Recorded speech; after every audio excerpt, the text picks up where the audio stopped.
ഇപ്പോൾ മുണ്ടക്കൈ ചൂരൽമല ടൗൺഷിപ്പ് സന്ദർശിച്ച ശേഷം ഡിവൈഎഫ്ഐ സംസ്ഥാന പ്രസിഡന്റ് വി വസീഫ് മാധ്യമങ്ങളെ കാണുകയാണ്. തത്സമയം ഈ വിവാദങ്ങളുടെ ഒരവസ്ഥ, വിവാദങ്ങളിലൂടെ കേരളത്തിലുണ്ടാക്കുന്ന ഒരു വല്ലാത്തൊരു അവസ്ഥയുണ്ട്.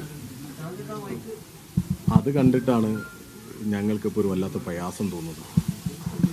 ഇന്നലെ യൂത്ത് കോൺഗ്രസിൻ്റെ ഭാരവാഹികൾ ഇവിടം സന്ദർശിച്ചു വന്നു. കേരളത്തിലെ പ്രതിപക്ഷ നേതാവിൻ്റെ വലിയ രീതിയിലുള്ള സംസാരവും ഒക്കെ നമ്മളൊക്കെ കേട്ടു.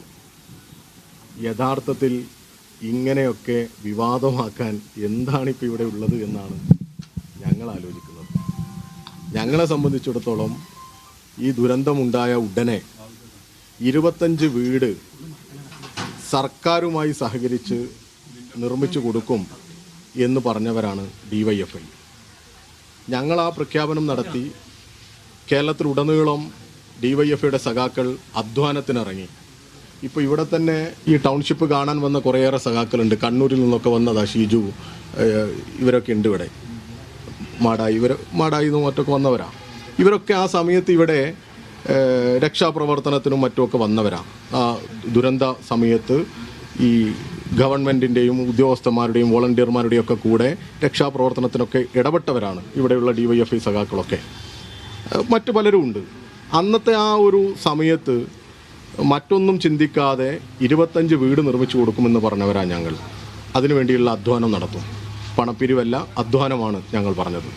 ഞങ്ങൾ ബിരിയാണി ചലഞ്ചും അതുപോലെ തന്നെ കല്ല് ചുമന്നും ചക്ക പറിച്ചു ഇതൊക്കെ ഒരുപാട് ആവർത്തിച്ചു. ഞങ്ങൾ ആക്രി വിറുക്കിയൊക്കെ വീട് നിർമ്മിക്കുന്നതിന് വേണ്ടിയുള്ള പണം സമാഹരിച്ചു. അങ്ങനെ ഞങ്ങൾ 25 വീട് പറഞ്ഞ് 100 വീടിനുള്ള 20 കോടി രൂപ ഗവൺമെൻറ് പറഞ്ഞ അക്കൗണ്ടിലേക്ക് കൊടുത്തു.